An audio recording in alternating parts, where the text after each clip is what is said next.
maraming tao ang nagmimithi na lumaya mula sa pagkakaalipin sa bisyo at kasalanan. Subalit, sila ay nabibigo at nahihirapan.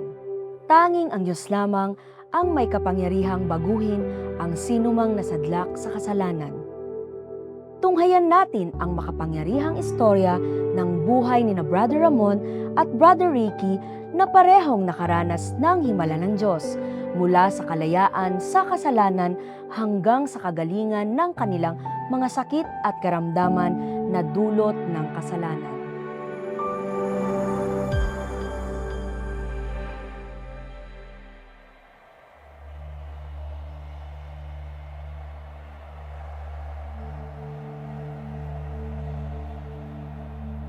Nung wala pa po ako sa Jesus Our Church sa oras ng himala, napakadilim po ng buhay ko. Dati po lagi akong nag-aaway ng asawa ko. May din pang ulo ko, grabe ako magmura. Ako po isang construction worker.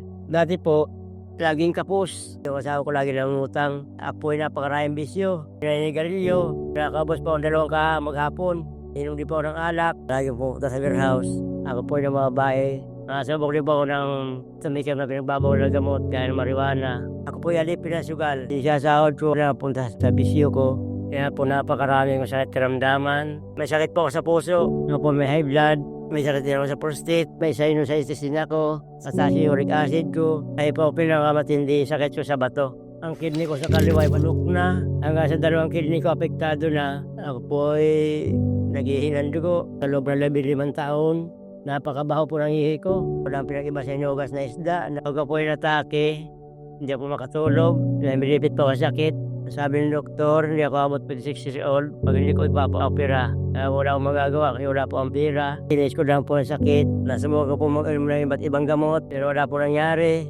Nagpagagamot ako ng albularyo. Wala na nangyari. Hanggang sa ako po nagkaroon ng mild stroke. Hindi na po nakatrabaho. Nahirapan po magsalita o talutal. Nakarata na po sa higaan. Wala na akong pag-asa noon. Para na po akong sinakluban ng langit at lupa. Hindi ko po may gano'n halos ang katawan ko. Para na po akong robot. Halos hindi ako makakilo sa bahay. Napakahirap po ng buhay ko ng panahon na yun.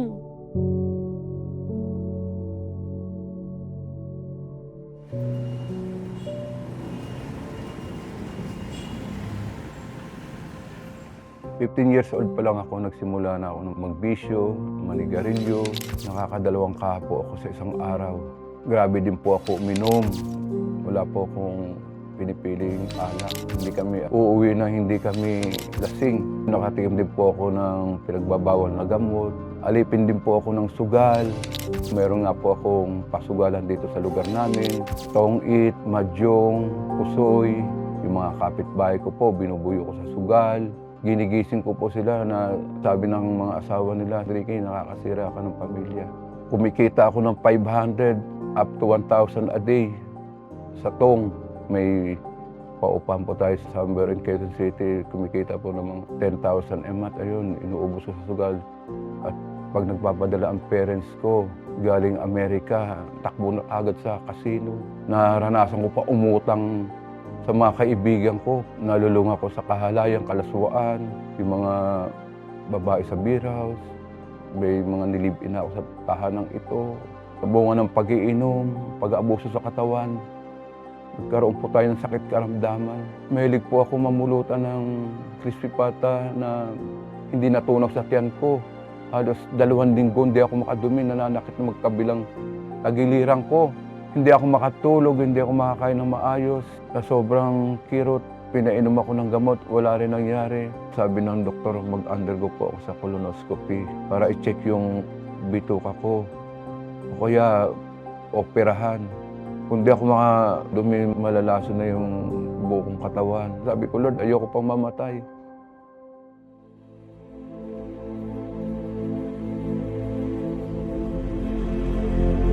Hanggang isang araw po, habang ako ay nakarata higaan, ako naroon ng TV, napanood ko po ang Oras ng Himala. Napanood ko po yung Tatay Apostol Carolier Totoro. Pagdating po sa kagalingan yung lahat, spirit, soul, and body, siya po ang manggagamot nyo. Ang sabi po niya ay ito, I am the Lord who heals you. Hindi niya po sinabing, I am one of them. So, ang ibig niyang sabihin, Kung siya po ang magpapagaling sa lahat na may karamdaman, edi siya yung puntahin niyo.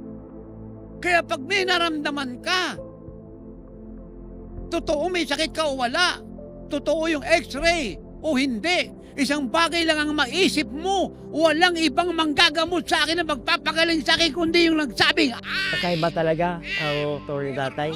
Nakakabilis. Wala pa rin po yung mga hidden testimony, nabayan po ako, nagkaroon po ang pag-asa. Bago ko simusul sa Pereña, kinikilabutan po ako. Ramdaman ko po yung presence ng Lord. At mula noon, araw-gabi ko rin siya pinapanood. Sa patuloy ko pong panonood ng oras ng himala, lumakas po ang katawan ko. Unti-unting balik sa normal ang mga kilos ko. Hanggang isang araw na malayan ko, nakalakaw na po ng normal. Naging normal po yung magsalita ako. Hindi na ko inatake na high blood. Wala na sa sinusitis ko. Normal na po yung uric acid ko. Wala na rin ang sakit ko sa prostate at lalo na kidney ko. Wala rin kirot. Hindi na umihin ng dugo. Ako talaga po pinagaling ng Panginoon sa oras ng himala. Ginamit ng Lord yung kapatid ko dahil nasa Jesus Hour Shield na siya. Dumating dito sa bahay, sa simpleng prayer, naranasan ko yung dalaw ng Lord. Iyak ako ng iyak.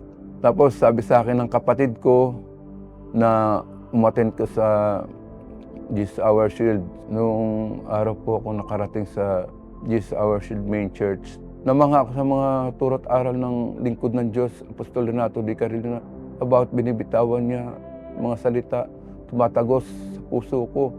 Nararamdaman ko na ang Diyos ay sumasa kanya. Nararamdaman ko yung presence ng Lord.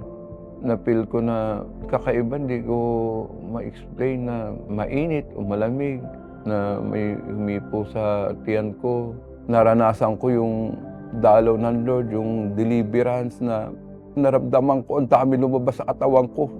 Tapos yun, pag uwi ko noon, nakadumi po ako na nakita ko na talagang bulok na, kulay putik na nailabas lahat yung dumi ng mga naka-stack na mga 2 linggo. Paglabas ko sa CR, doon ko napil yung aginawaan. Wala na yung kirot sa magkabilang gilid ko. Doon po ako sa makarating sa Jesus Minchard. Doon po ko naranasan ang maraming presence ng Lord. Buhay na buhay po talaga ang Diyos sa oras ng himala. Pagtaas ko ng kamay, bumalo sa akin ng Holy Spirit, grabe. Maraming pala ako sa unahan. Lapospos pa ako ng Holy Spirit. Doon naranasan ng grabing kalakasan. Pinabukasan, nakatakbo na ako, pinawisan na ako. Kahit dati hindi ako pinapawisan na. At doon po unti-unti nabago ang buhay ko. Nawala na po ang desire ko sa mabisyo. Lumaya po ako sa panigarilyo, pag-inom ng alak. Lalo na po sa sugal. Hindi rin po gumagamit ng pinagbabaw na gamot. Hindi na po nagmumura. Hindi na po medyo ng ulo ko. Binago ako ng Lord. Nung ako po'y gumaling, nakabalik ako sa pagtrabaho. Sabi ng doktor dati, pag pinapira ang aking kidney, hindi na ako abot na 56 years old. Ako ng Lord. Ako po ay 62 years old na. Malakas, malusog. Mula nung pinagaling ako ng Lord, hanggang ngayon hindi na ako nagkakasakit. Mula po noon, patuloy na po tayo umaattend sa main church every Sunday, sa Jesus Hour Shield. At doon po, tuloy-tuloy na ang pagbabago ng buhay ko. Nawala na pong desire ko sa sigarilyo, sa alak, sa sugal, sa pambababae, at sa lahat ng makamundong bagay, kalaswang, kahalayan. Pinalaya na po ako ng Lord. Pag sinabi ko pong blessing, lahat na po ng bahagi ng buhay natin to. Spiritual, mental, physical, emotional, financial. Ang blessing po ng Diyos ay hindi niya pwedeng ibaba. Ang lahat ng blessing ng Diyos ay pataas ng pataas. Ay kung gusto mong maabot yung blessing niya, palaki ng palaki, parami ng parami na higit sa naranasan mo, tinatangkilik mo, dapat yung faith mo ay pataas ng pataas. Hindi lamang nila natanggap ang kagalingan at kalayaan, kundi pati ang kasaganaan at panibagong buhay mula sa Diyos. Sa mga rin tatay, nanay, hindi po natutunan yung totoong pagbibigay sa Lord. Stage offering, first fruit, mga panawagan. Dahil po sa aking pagsunod sa Diyos, sa aking pagbibigay, magpala po kami. Ngayon po, hindi na nangutang, hindi na po kayo nagkukulang. Ako po'y pinagpapala ng Lord. Wala naman po akong trabaho. Kitang-kita natin yung mga provision, favor na hindi nagkulang ang Lord sa buhay natin. Na ako po may tinatanggap po na monthly allowance mula po sa aking magulang galing Amerika, maging sa kapatid ko. Sa Amerika may negosyo vacuum cleaner. Pinagpapala ang kanyang business. Isa po siya sa ginagamit ng Lord para pagpalain tayo. Ayun naman po ang binibigay natin sa Lord. Nung nakalipas pong January, nakapagbigay na po tayo ng ating first fruit. Nanawagan po ang ating mga pastor na kung sinong gusto magdagdag. Meron po akong pera sa wallet.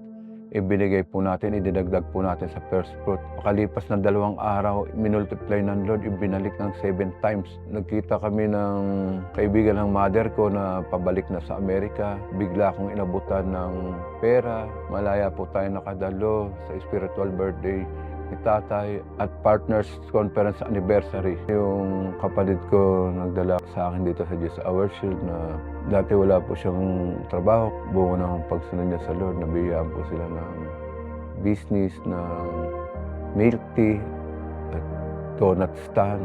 At patuloy po pinagpapala ng Lord na maraming hinatid na customer.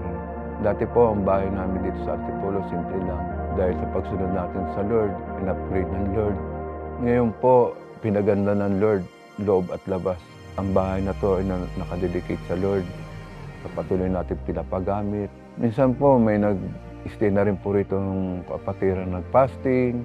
Dito rin po minsan ginaganap mga overnight prayer meeting. At nakalipas po ng pandemic, dito po ginanap ang Youth Camp 2021 via Zoom. Dito po ginaganap ang men's fellowship. Pag may gawain dito sa Antipolo, dito po nag-i-stay ang mga kapatiran, mga pastor, galing iba't ibang probinsya. Pinapatuloy po natin dito sa bahay na to dahil ang Lord naman nagmamayari nito. Biniyayaan po tayo ng Lord na binigyan ng tricycle. Ito po ginagamit natin sa paghahayo, pag-evangelism sa iba't ibang parte ng Antipolo, iba't ibang parte ng Rizal. Patuloy po tayo naglilingkod dito sa Antipolo chapter. Pinagkatiwalaan po tayo ng Lord para abutin, mag-evangelize sa mga kabundukan. Dati po umakit ako ng bundok upang mag-inom, mag-unwind. Ngayon po, bumalik ako sa lugar na yun. Hatid-hatid ko na ang salita ng Diyos. Nag-house to house kami. Nag-pray kami sa may mga sakit karamdaman na talagang pinagali sila ng Lord. Sa favor po ng Lord, nakakasama po tayo sa mission travel, nangikon ng Diyos sa iba't ibang parte ng Pilipinas. At ako po ay nagpatuloy sa pagdalo sa Jesus Our Shield. Dito po sa chapter San Lorenzo, Ruiz, Uno, Dasmariñas, Cavite. Ngayon po ako sumasama sa gawain ng Lord, evangelism, prayer. Ang ganda po ngayon, ako yung nagtrabaho sa bahay ng Diyos. Sa Jesus Our Shield, in church, taga-dwelling place. Dito po sa Tracy Martires, Cavite. Kaya po ako yung papasalamat sa Lord. Tinalawan niya ako rito sa Jesus Our Shield, oras ng himala. Hindi na ako pinagaling, kundi binago niya ang aking buhay. Pinagpala niya pa ako. Salamat po sa buhay ng Tatay Apostol, Anahiling. Kaya sila po yung tunay na lingkod ng Diyos, na sinasamahan ng Diyos. Biyaya pagpapala sila sa maraming buhay at kaluluwa dito sa bansang Pilipinas patungo sa buong mundo. Kung kayo rin ay nagnanais na mabago, gumaling at mapagpala ang bawat aspeto ng inyong buhay, kayo po ay dumalo at makiisa sa gaganaping Oras ng Himala, Supernaturally Blessed, Triumphant, and Miraculous 32nd Year Living Like Jesus Anniversary na may temang God is the God of Miracles. Halina't dumalo, mag-anyaya, at dalhin ang lahat ng may sakit at karamdaman at ang lahat ng nangangailangan ng himala, biyaya at pagpapala. Ito po ay libre.